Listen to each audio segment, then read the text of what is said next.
Les decía, la Navidad es...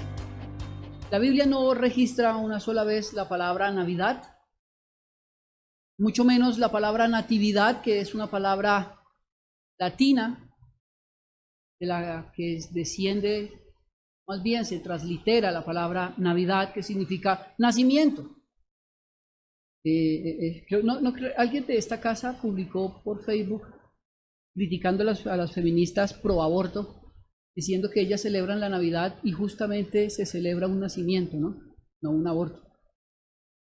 Celebramos un nacimiento. ¿El nacimiento de quién? De Cristo. Fue el 25 de diciembre. Tengo que decir que no hay un solo registro histórico que garantice que eso fue así. No.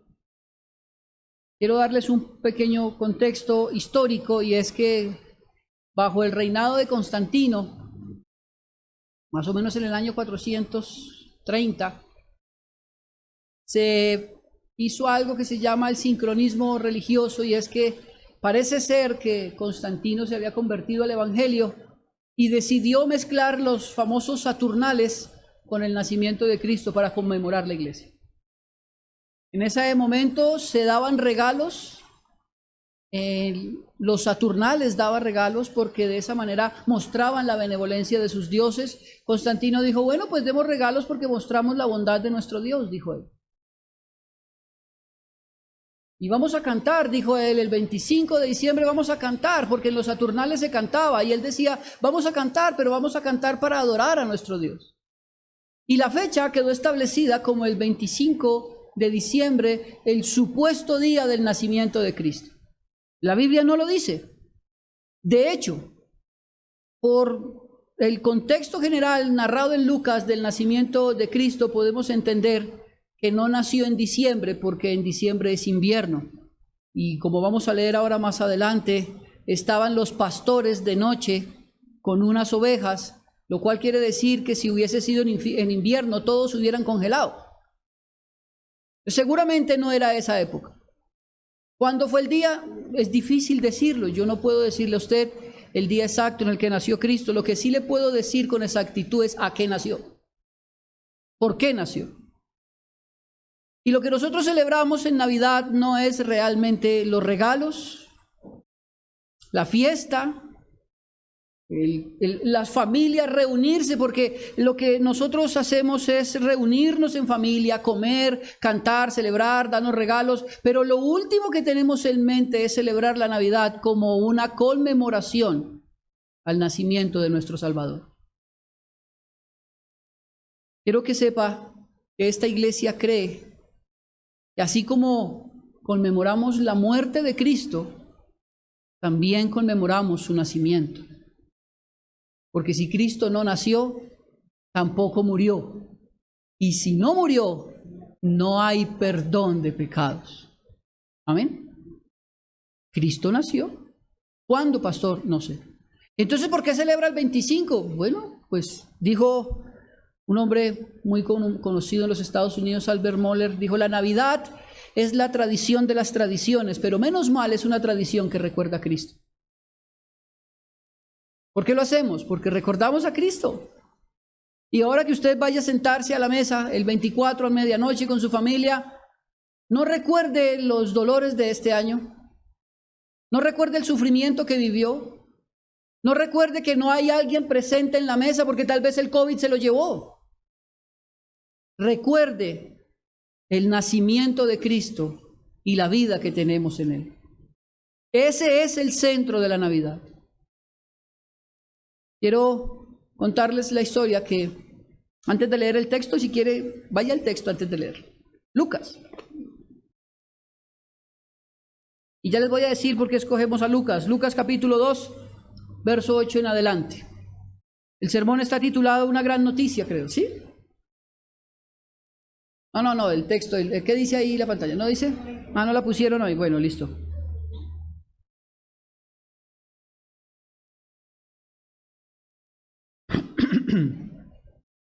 Lucas 2. Lucas capítulo 2. Vino en estos días, me contaba mi hija, Voy a contarle la historia, no porque se trate de mi hija, sino porque para ilustrar un poco el sermón. Mi hija fue con mi sobrina, estuvieron en el parque, ahí del conjunto donde yo vivo. Estaban jugando y tenían una amiga. Algo dijo la amiga, que no sé qué sería porque no me lo contaron. Mi sobrina le dijo, pero la Biblia no dice eso. Y la niña lo miró, la otra niña miró a mi sobrina y le dijo, ay, ¿usted es cristiana? A lo cual ella respondió, sí, y mi hija dijo, sí, señor, sí. Mi papá es pastor, dijo. La otra niña dice, ay, no. Yo con los cristianos sí, a metros. A mí no me gusta nada con ellos. Entonces llegaron las dos y como cabizbajas. Y me dijo, papi, ¿por qué la gente es tan mala? Y le dije, esa es una buena pregunta, hijo. A lo cual, te lo voy a responder por la Navidad, le dije. Quiero responderte, ¿por qué el corazón de las personas es tan malo? Y necesitábamos un Salvador, le dije. Y la Navidad es eso. Entonces capté su atención de juntas. Se sentaron. Se quedaron mirándome así con esos ojos. Que ¿usted nunca a sus hijos los ha mirado así? Los que tienen hijos, que uno no sabe si correr o contestar. Porque lo intimidan. Y le dije, te voy a contar la historia de la Navidad. La historia de la Navidad no son regalos, le dije. Imagínate que hay un pueblo tan malo, que lo único que ha hecho es ofender a su Señor. Todo el tiempo. Lo golpean, lo escupen, lo ofenden. Y un día cualquiera, a terminar el año, el Señor de ese pueblo decide enviarles un regalo, le dije. Y ese regalo era un Salvador que nacía con el único propósito de morir por ellos para poder venir a su Señor y estar en paz con Él. ¿Cómo así, papi? La Navidad no tiene que ver con regalos. Y le dije, no. La Navidad tiene que ver con el nacimiento del único ser que cargó tu pecado y el mío para ponernos a cuentas con Dios. La gente es mala por naturaleza, le dije. Esa niña, desde que nació con naturaleza pecaminosa y odia a Dios. Y la única manera que esa niña venga a Dios es que ella encuentre en su Señor, en Cristo, el perdón de sus pecados. Si Cristo no hubiese venido a la tierra, ninguno de nosotros tenía esperanza de venir a nuestro Dios. Se paró mi sobrina y me dijo, yo creo que tienes que predicar de eso, me dijo. Por eso estoy hoy aquí. Porque quiero recordarnos, a todos nosotros en esta mañana, que la Navidad no se trata de otra cosa más que conmemorar el nacimiento de nuestro Cristo. Él, que como dice Juan capítulo 3, verso 16, fue dado a un mundo que lo odiaba. Usted y yo odiábamos a Dios con todas las fuerzas de nuestra alma. Pero Él, un día cualquiera, 25 de diciembre, 4 de enero, el día que usted quiera, una noche, envió a su Hijo con el único propósito. Era el único bebé que ha nacido en esta tierra. El propósito único que tenía era morir por nosotros. ¿Quién de nosotros tiene hijos que proyecta uno como padre su vida que muera por otros? Ninguno. Ninguno de nosotros, por más loco que pareciera, tendremos como proyecto de vida para nuestros hijos morir por desconocidos que nos odian. Pero esa bendita noche en que el cielo se abrió y los ángeles cantaron anunciando la llegada de nuestro Salvador, esa noche el plan del Padre se cumplía con su Hijo. Nacer para morir por usted y por mí. Eso es la Navidad. El nacimiento. No las fiestas.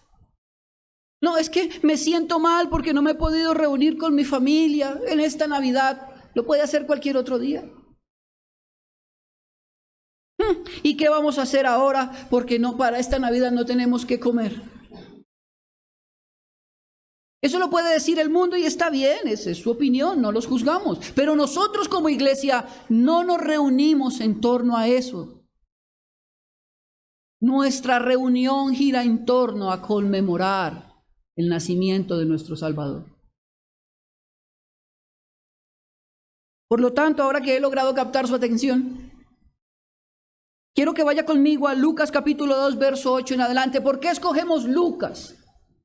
Porque Lucas, en cuanto al nacimiento de Cristo, tengo que decirlo y con todo respeto de otras personas, es mi escritor preferido. Lucas, como usted lo puede leer en los primeros versos del capítulo 1, del 1 al 4, capítulo 1, del 1 al 4, perdón que lo lleve así, pero quiero que lo lea. Nos dice por qué escribió y cómo escribió. Y él dice, puesto que ya muchos han tratado de poner en orden la historia de las cosas que entre nosotros han sido ciertísimas. Note esto. Ellos no ponían en duda si Cristo había nacido o no, si Cristo era Dios o no. Para nosotros, dice él, como creyente que había crecido a los pies de Pablo, Cristo era ciertísimo. Ciertísimo. Y ahora está escribiendo a una persona que le está diciendo, entre nosotros esto no tiene duda. Yo no estoy escribiendo para que tu fe crezca. Estoy escribiendo para que certifiques tu fe en lo que creemos. Eso es otra cosa. Por lo tanto, cuando usted lee el Evangelio de Lucas, Lucas no tiene el propósito de evangelizarlo. Lucas tiene un solo propósito y es que usted madure en la fe, que es otra cosa. Porque ya da por sentado que es algo ciertísimo, yo lo creo. Tal como nos enseñaron los que desde el principio lo vieron con sus ojos y fueron ministros de la palabra, me ha parecido también a mí, después de haber investigado con diligencia todas las cosas desde su origen, escribírtelas por orden, oh excelentísimo Teófilo, para que conozcas bien la verdad de las cosas en las cuales has sido, ¿qué? Casi que esto es un discipulado. Ahora bien, Lucas, a diferencia de Mateo, Marcos y Juan, Lucas, como dice el texto, hizo una investigación exhaustiva de quién era Cristo. Por eso es quien más le dedica en su escritura al nacimiento de Cristo. Yo creo que él tuvo que haberse sentado con María, con Ana, tuvo que haberse sentado con los hermanos de sangre de Jesús. Seguramente, como él dice aquí, que lo hizo una investigación con diligencia, concienzuda. Seguramente pudo lograr encontrar uno de los pastores que vio cuando el cielo se abrió y el ángel habló desde allí. Se sentó con ellos, conversó con ellos, investigó de manera diligente cómo había sido esto. Por lo tanto, cuando usted lee el relato del nacimiento de Cristo desde Lucas, usted encuentra aquí un texto que le habla, un texto que salta, que le dice cómo fueron las cosas. Más allá que esto sea una historia, esto es un registro histórico de quién era Cristo. Usted podrá decirme, y bueno, ¿y cómo lo sabe? Mire el capítulo 2, verso 1.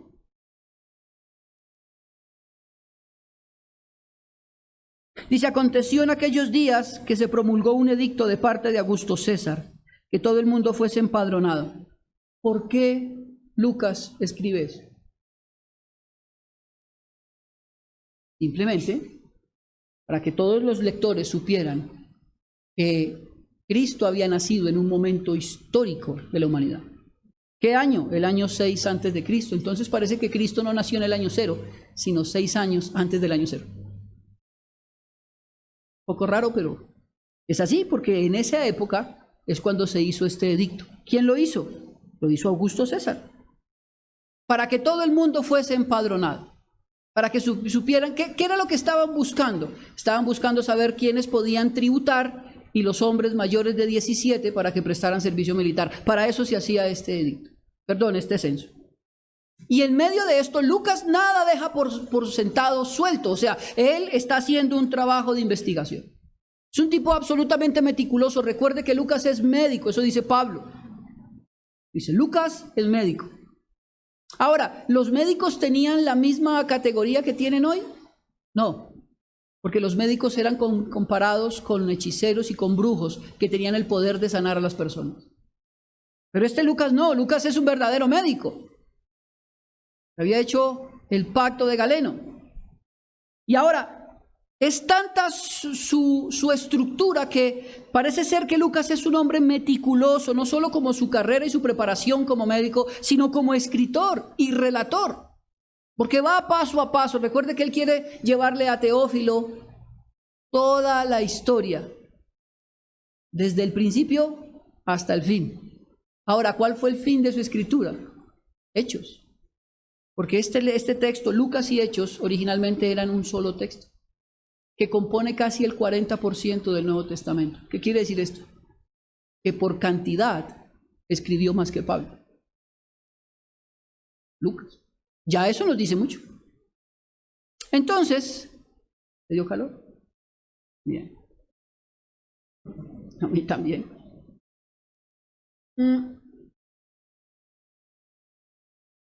Luego de darle todo este contexto, ahora sí quiero que lea el verso. El verso 8 dice, habían pastores en la misma región. ¿Cuál región? Si usted lee los versos anteriores, se va a dar cuenta que están en Belén. Porque ellos llegaron ahí para ser empadronados. Y dice el texto, el verso 5, para ser empadronado con María su mujer, desposada con él, la cual estaba encinta. Y aconteció que estando ellos allí se cumplieron los días del alumbramiento. Imagínense ustedes. Van caminando, están en el lugar, y por los demás evangelios nos damos cuenta que ellos empiezan a buscar un lugar donde quedarse. ¿Se acuerda de eso? Y yo me imagino a José, nosotros que hemos sido padres, yo creo que no hay nada más angustiante que el parto. No por mí, porque realmente yo no sufro, pero mi esposa sí. Y la angustia está en que yo no sé si mi esposa va a salir adelante o se queda, o si nace el niño o si no nace, esa incertidumbre en que nadie dice nada. Ahora imagínese usted, una noche cualquiera, usted como hombre casado con su esposa, y va de hospital en hospital buscando quién se la atienda y todo el mundo le diga que no. Piense en esa angustia. Piense en su esposa gritando porque tiene contracciones. Y usted buscando desesperadamente quién le pueda abrir para atender el parto. Y todos le digan, hay casa llena. No, me da pena con usted, aquí no puede entrar. Piense en eso. Piense en esa noche, que esa noche no fue una noche de regalos, de besos, de abrazos, de retorno de familia. Fue una noche de sufrimiento. Es una noche de dolor porque José trae a su esposa a punto de dar a luz. Y nadie le deja entrar. Y en medio de esta situación, dice el verso 7, y dio a luz a su hijo primogénito.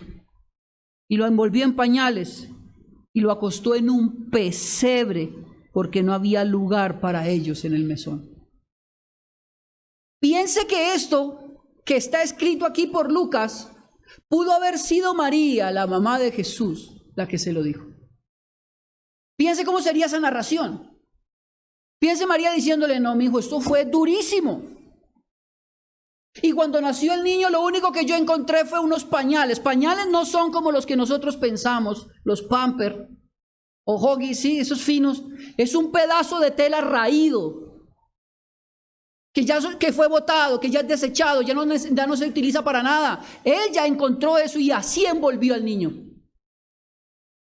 Imagínese a María pariendo, limpiando a su propio hijo y envolviéndolo en pañales para que no se muera del frío. En un pesebre que era donde vivían los animales. Porque no hay lugar para ellos en el mesón. Parece que la historia de la Navidad, según Cristo, según la Escritura, es un poco diferente a como nosotros lo hemos pensado. Porque nosotros tenemos en la mente, bueno, ya no tanto nosotros, nos imaginamos a Papá Noel, ¿no? Allá en el Polo Norte con sus enanitos trabajando. Hay que entregar regalos, ¿sí? Y el viejo cogiéndose la panza, ¡oh! Pensando que a final del año todos estos enanitos van a llegar con regalitos. No, venga la Escritura, tenga una mente más bíblica y se va a dar cuenta que no es tan así. Eso no lo vendió Hollywood. Pero la Escritura me muestra una noche durísima. Una noche difícil de angustia. Una noche casi que de muerte. Esa noche, esa bendita noche tan difícil, María estaba pariendo a Cristo encarnado en un bebé. En un pesebre envuelto en pañales, sola. Sufriendo. Esa noche. Eso no es tan sencillo. Me contaba mi esposa que en una noche de parto, creo que fue con mi niña, tenía una vecina y la vecina no alcanzó a llegar a la puerta de la clínica cuando ya estaba gritando. Y gritaba y gritaba y gritaba y me decía mi esposa, me tenía desesperada esa señora. Tanto que los médicos la veían y no la atendían. Y yo pensaba en los gritos de María. Porque el único hombre que tenía que podía ayudarle era su esposo. Y unos animales alrededor. No fue tan sencillo. No fue tan fácil. Quiere decir que así como Cristo irrumpió el mundo cuando salió de este mundo muriendo en la cruz, lo hizo de la misma manera cuando ingresó. Sufriendo. Pero mire ahora el verso 8. Habían pastores en la misma región. Ya le nombré cuál región y qué ha pasado allí. Que velaban y guardaban las vigilias de la noche sobre su rebaño. Y aquí se les presentó un ángel del Señor y la gloria del Señor los rodeó de resplandor y tuvieron gran temor. Pero él les dijo, no temáis porque aquí os doy nuevas de gran gozo que será para todo el pueblo. Os ha nacido hoy en la ciudad de David un Salvador, que es Cristo el Señor. Esto os servirá de señal. Hallaréis el niño envuelto en pañales, acostado en un pesebre, y repentinamente apareció con el ángel una multitud de las huestes celestiales que alababan a Dios y decían, gloria a Dios en las alturas, y en la tierra paz, buena voluntad para con los hombres.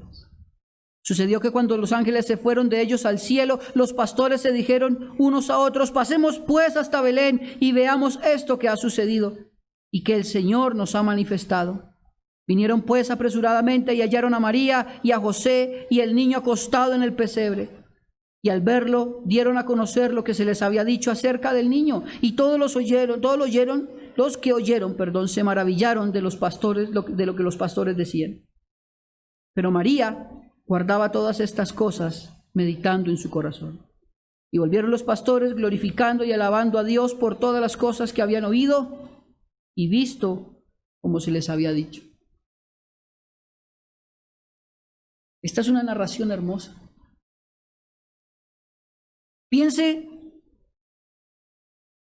que hacía 450 años Dios no hablaba. Recuerde que el canon se cerró ¿en dónde? Malaquías.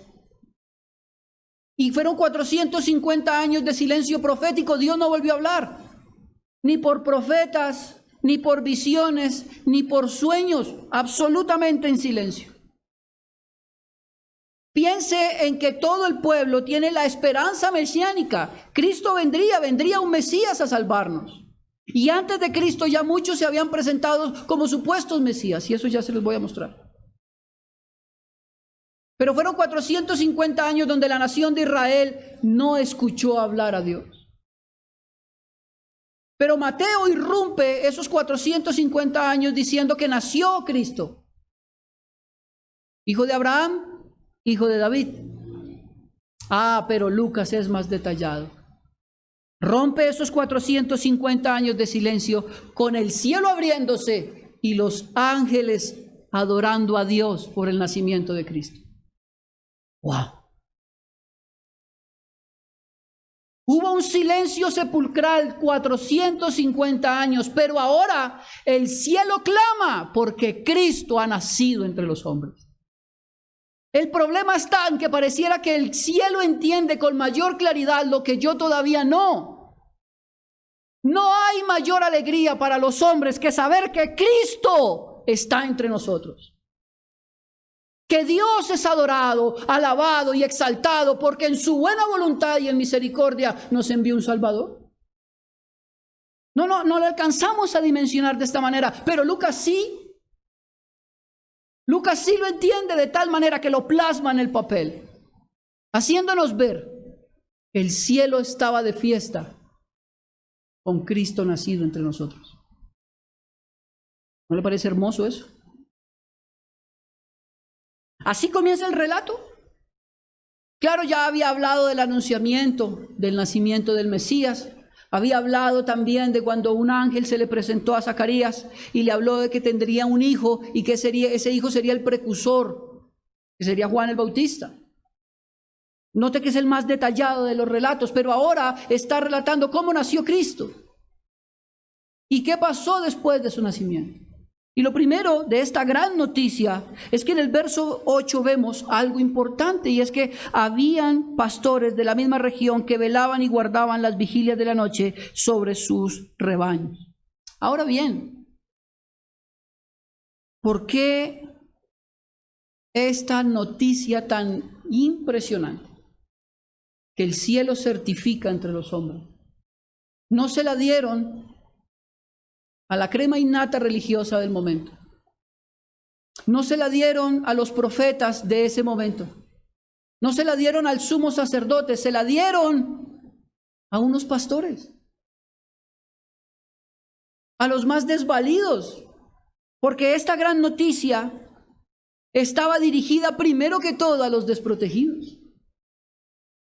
Resulta que los pastores eran considerados en ese tiempo lo más bajo de la sociedad, lo más menospreciado, lo que menos valor tiene. En las culturas orientales hay algo que se llama el descastar a alguien. Eso lo puede hacer un padre con sus hijos, o lo pueden hacer las autoridades civiles sobre determinado grupo social. Y es que públicamente le dicen: lo descasto, lo descasto, lo descasto. Quiere decir que se pierde cualquier valor intrínseco como ser humano dentro de la sociedad o dentro de la familia. Pareciera que los pastores para el pueblo hebreo tenían esa característica. No porque alguien los hubiera descastado, pero vivían como si lo fueran. No tenían un papel preponderante en la sociedad. Y para los romanos peor, porque tenía más valor un perro que un pastor. Socialmente ser pastor era, nadie soñaba con que, yo cuando llegue a grande, yo quiero ser pastor. Bueno, es muy parecido ahorita, no mentira. Todos queremos ser pastor. Uno como proyecto de vida no le decía a sus hijos: lo estoy entrenando para que sea pastor. Porque era denigrante, era ofensivo, era humillante. Parece ser, dicen algunos comentaristas, que estos rebaños de ovejas le pertenecían a la crema innata religiosa del momento. Y como, ¿se acuerda que yo le decía a usted que los sacerdotes tenían sus propios sacrificios? Que usted subía con su oveja y decía: mire, quiero sacrificar esta oveja. Le decían: no, ella es impura. ¿Pero por qué está impura? Porque yo le digo. Pero si quiere, yo le tengo una mejor para venderle. Entonces desechaban lo que usted llevaba, pero ellos tenían unos rebaños, y esos rebaños tenían pastores, y esos pastores es a los que el ángel les anuncia la venida del Señor. ¿Por qué a ellos? Porque eran los desvalidos, porque eran los desprotegidos, porque eran los más insignificantes. Y esto entonces a mí me muestra que Cristo siempre, aún desde su nacimiento, ha pensado en los menos favorecidos. Pero no como una cuestión de justicia social, como algunos lo quieren ver, sino como una cuestión de espiritualidad. Como aquellos a los cuales se habían sido tan menospreciados que ni siquiera la verdad bíblica se la habían enseñado, solo los tenían para cuidar ovejas. Pues a ellos se les anunció el nacimiento de nuestro Cristo. Eso a nosotros nos dice mucho, porque el Señor vino con un solo propósito, recuerde, y es salvar lo que se había perdido. ¿Recuerda eso? Ese era su propósito. Y si había algo que estaba muy perdido, porque no conocían, eran estos pastores. Eso a mí me dice entonces que Él me ha amado a mí tanto, que pensó en mí, aunque yo estaba muy perdido. Me dice a mí que también he sido un desvalido, no sé usted, pero yo sí entiendo mi incapacidad delante de Dios. Sé que no podré jamás justificarme delante de Él. Y si no fuera porque Cristo puso sus ojos en mí, estaría destinado al infierno. Bueno, estos pastores tipifican esto. A ellos nadie les hablaba ni de la Escritura ni del Mesías. Si alguna cosa podían saber, era porque había sido transmitido de manera oral. Pero a ellos les es anunciada esta gran noticia. De esto no podemos hacer una doctrina de justicia social como muchos han querido hacerlo hoy. Cristo no es el Che Guevara. Él no es ningún revolucionario. Cristo es Dios entre los hombres, con el propósito de presentar perfecto a todo hombre delante del Señor. No un revolucionario. No estaba buscando igualdad entre las clases sociales. Estaba buscando llevar a cualquier hombre perfecto ante Dios. Eso es otra cosa. Ahora bien, quiero que miren la noticia en sí misma. ¿Qué es lo que dice el ángel? Dice el verso 10, pero el ángel les dijo, no temáis, porque he aquí os doy nuevas de gran gozo, que será para todo el pueblo, que os ha nacido hoy en la ciudad de David un Salvador, que es Cristo el Señor. Lo primero que les dice en el verso 10 es no temáis. Pues claro, imagínese usted un ángel.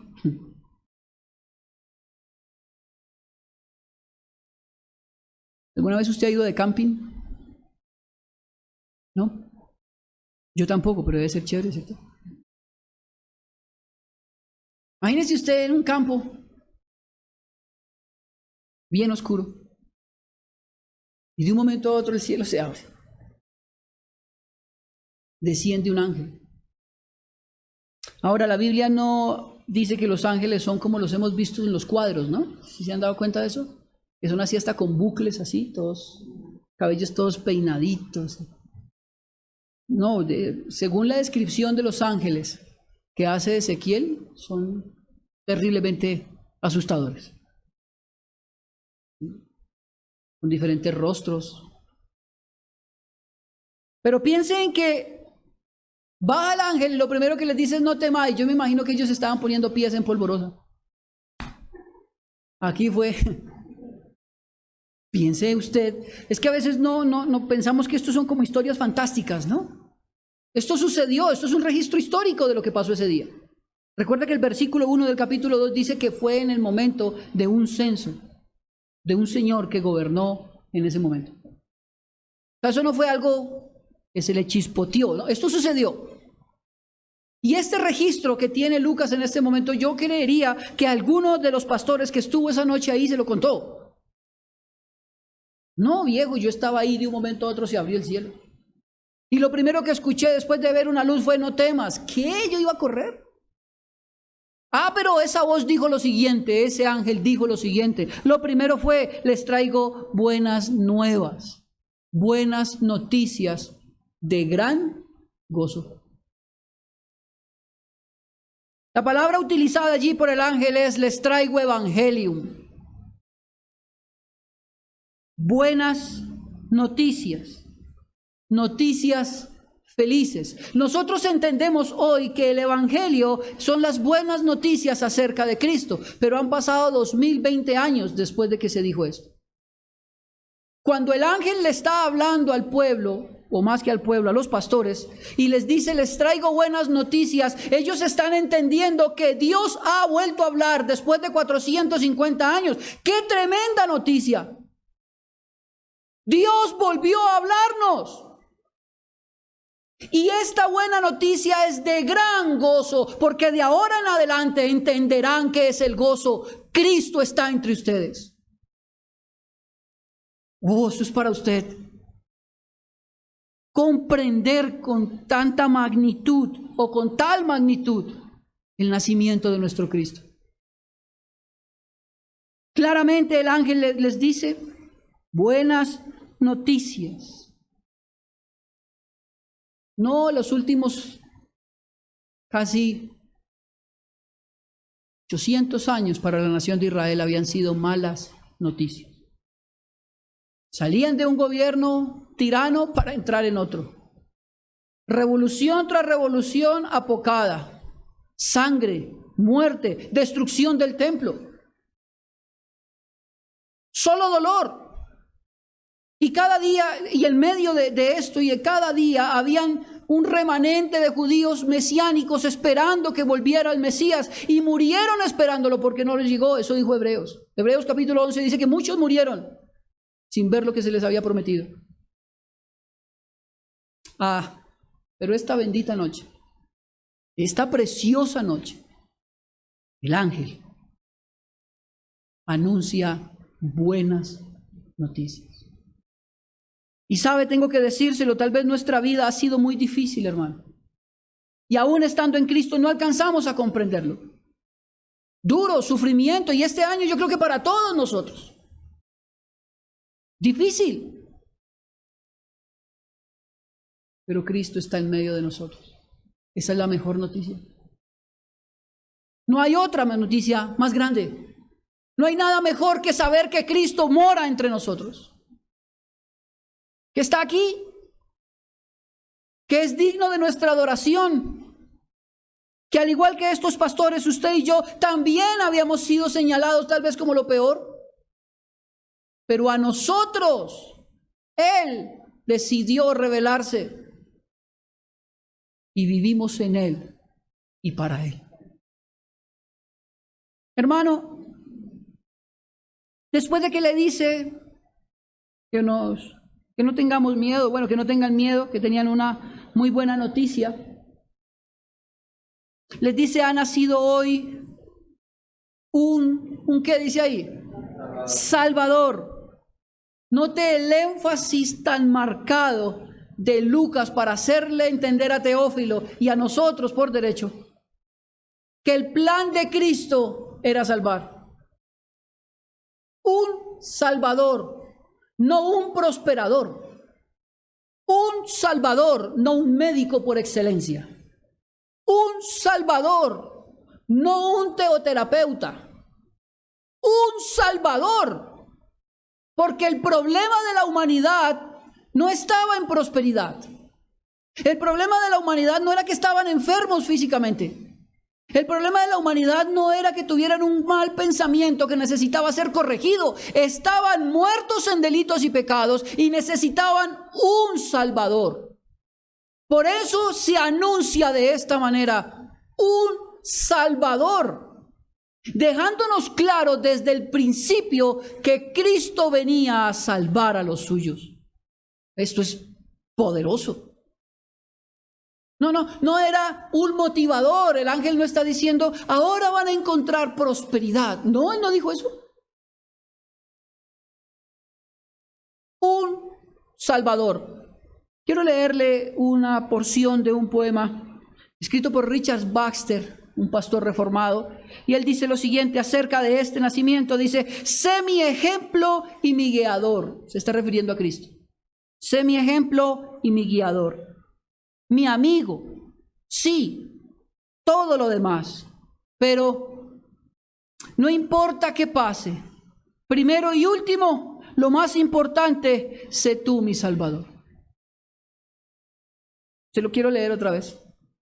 A ver, si no quiere yo no lo leo. Sé mi ejemplo y mi guiador. Mi amigo, sí, todo lo demás. Pero no importa qué pase, primero y último, y lo más importante, sé tú, mi Salvador. Hoy las cosas se distorsionan un poco porque en Navidad esperamos un amigo. Y a veces vemos de Cristo como mi amiguis, mi cacha, mi parce, mi socio, como mi más íntimo confidente. La correcta visión del pueblo debería ser marcada por esto que el ángel ha dicho y que Lucas registró. Él es el Salvador, nuestro Salvador. Y como Richard Baxter resume aquí, no importa que seas mi guiador, mi ejemplo, que tú me modeles todo, es perfecto, pero tú más allá de esto, eres mi Salvador. Por lo tanto, querido hermano, la Navidad debería recordarnos a nosotros esa obra perfecta de Cristo en la cruz, donde nos salvó totalmente.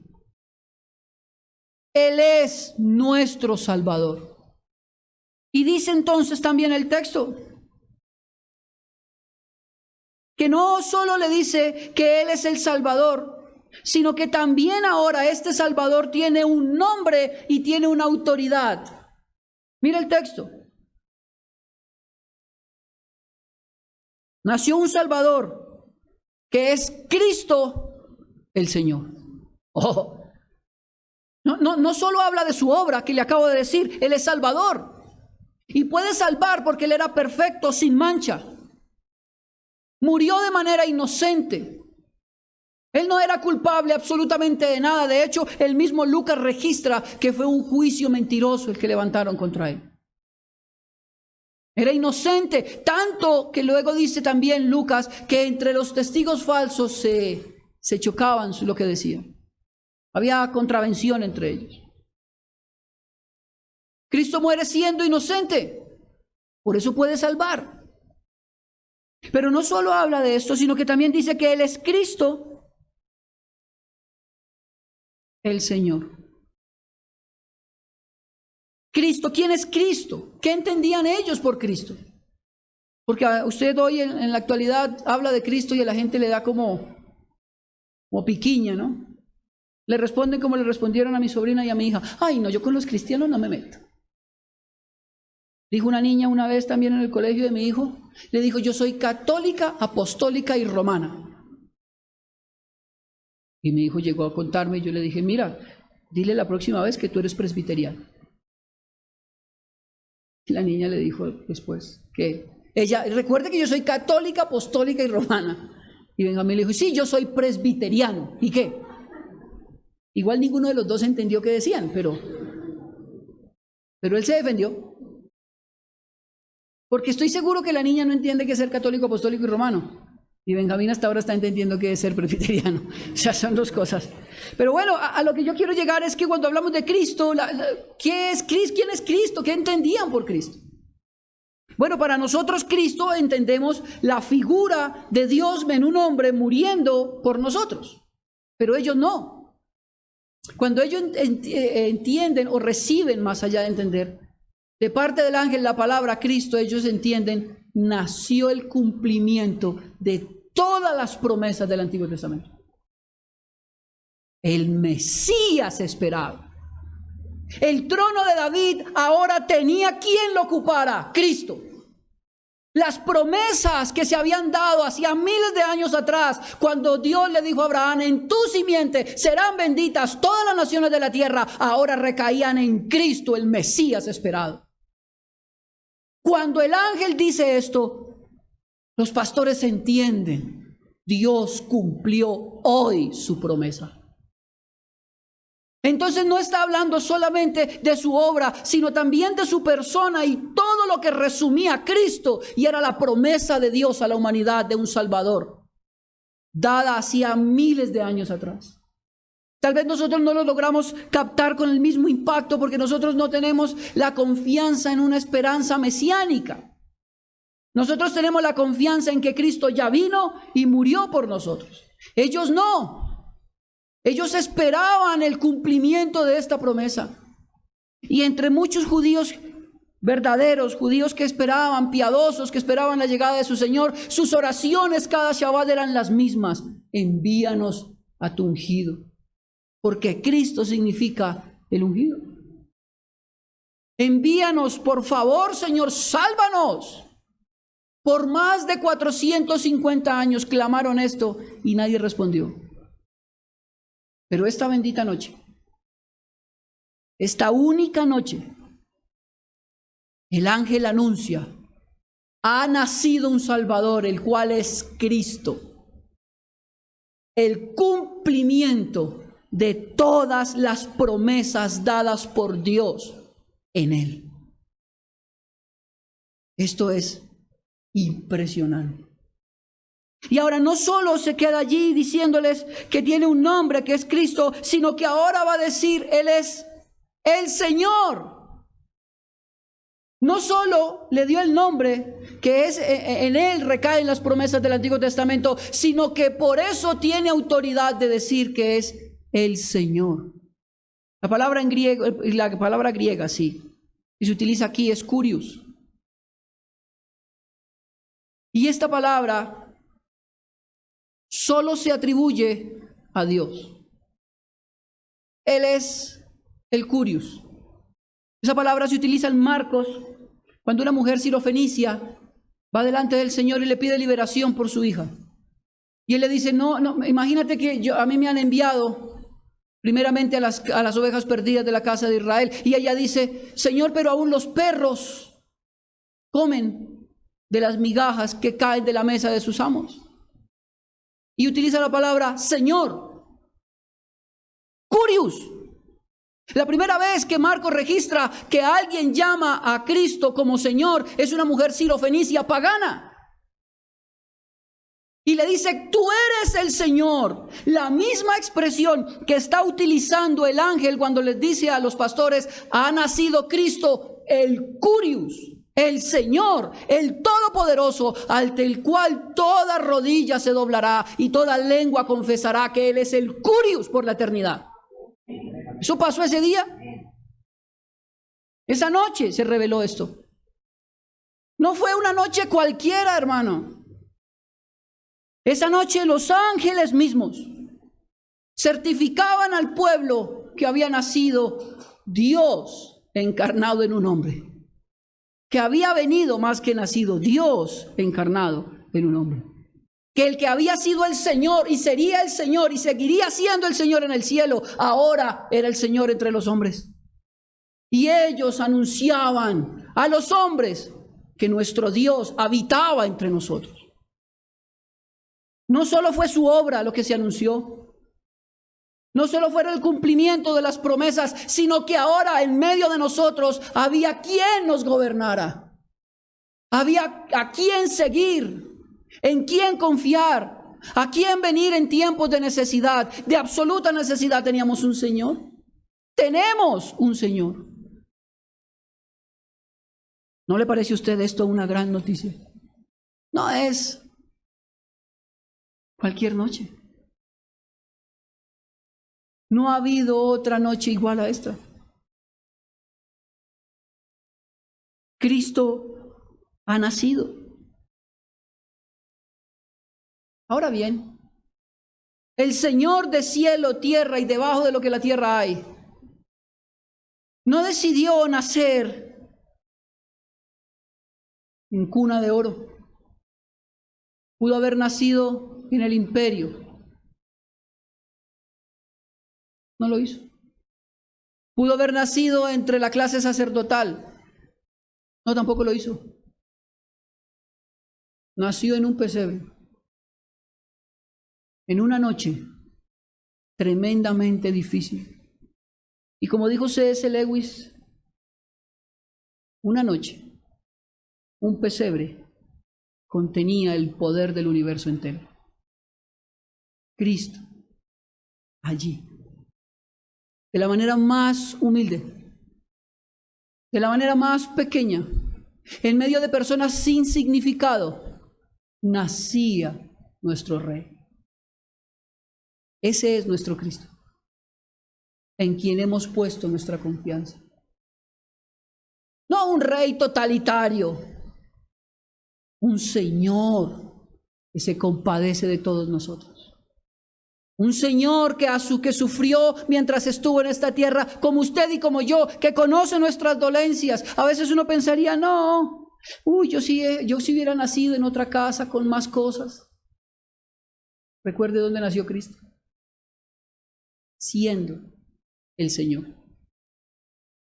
No porque Él llegó titulado diciendo, bueno, de ahora en adelante me tienen que rendir adoración. No, el cielo mismo reconocía que entre los hombres estaba el Señor.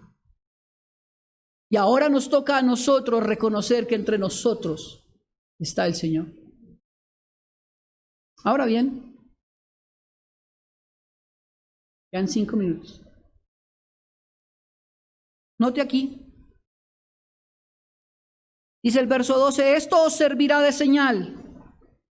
Hallaréis al niño envuelto en pañales, acostado en un pesebre.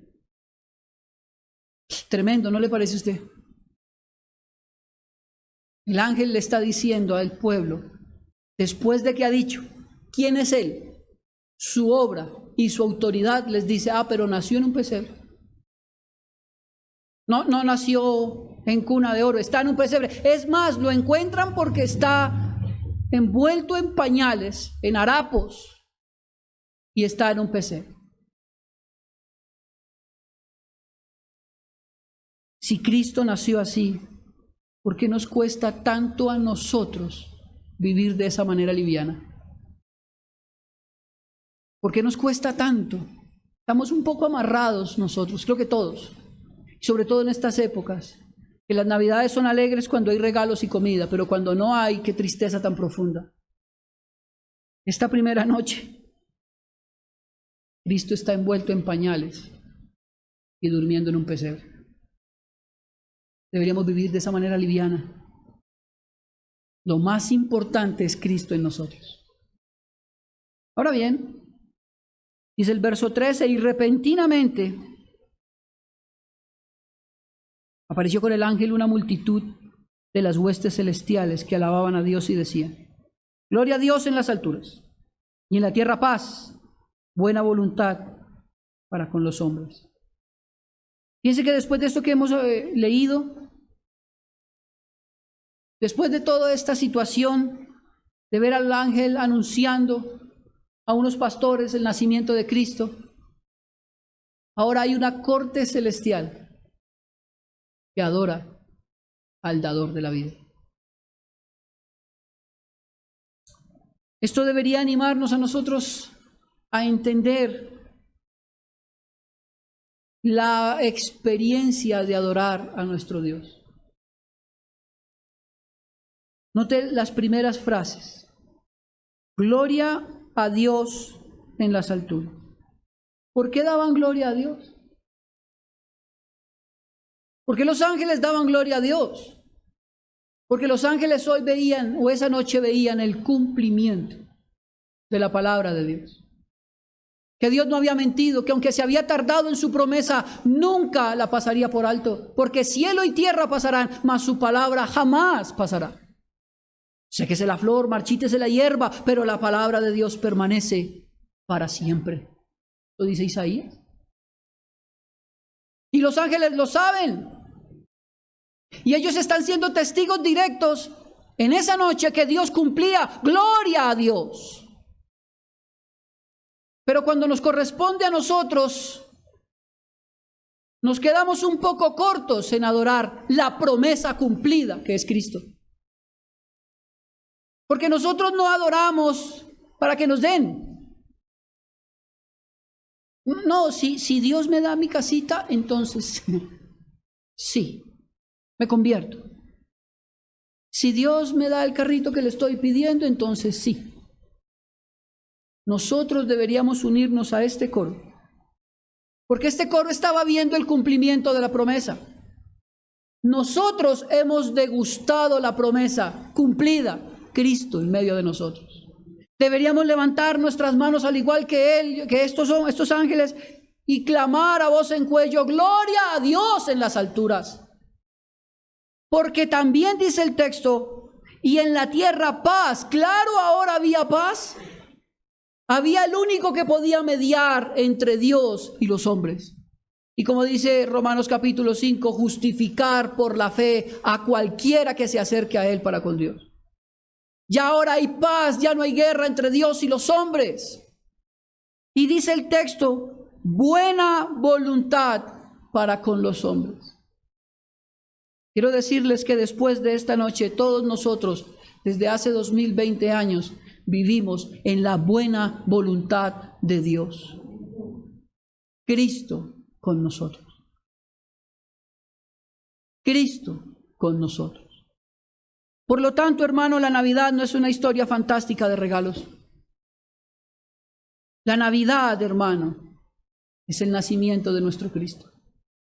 Se lo dije al principio, pastor, pero usted no está seguro de que fue el 25. Sí, es verdad, yo no estoy seguro de eso. Pero de lo que sí estoy seguro, absolutamente, es lo que esa noche representó para nosotros. Es un hecho real, verdadero. Todos nosotros, hoy aquí, los que nos escuchan por la transmisión, podemos celebrar el nacimiento de Cristo. Si Cristo no nació, tampoco murió. Y si no murió, no hay perdón de pecado. Sin resurrección no hay glorificación para nosotros. Pero Él nació, murió, resucitó y en Él estamos confiados. Ore conmigo. Padre,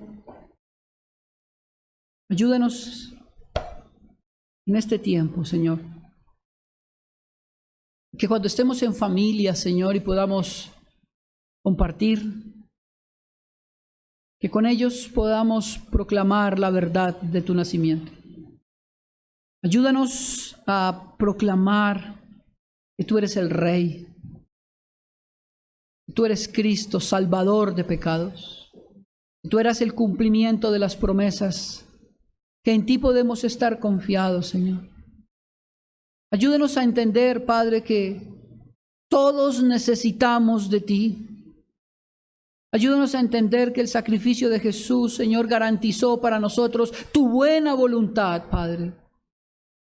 Oh, gracias, Señor.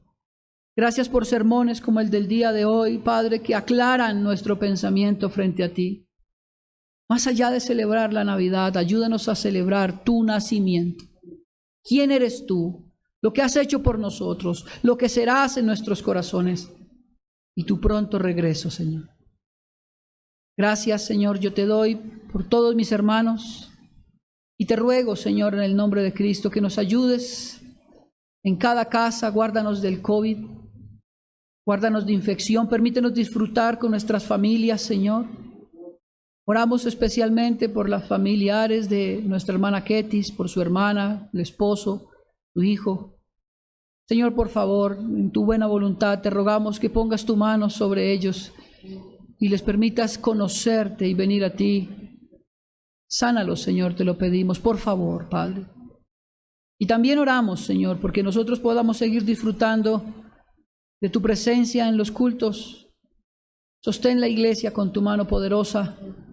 Sostén grupo de liderazgo y a los hermanos de cada culto, Señor. En el poderoso nombre de Cristo Jesús. Amén y amén. Dios los bendiga, Dios les guarde.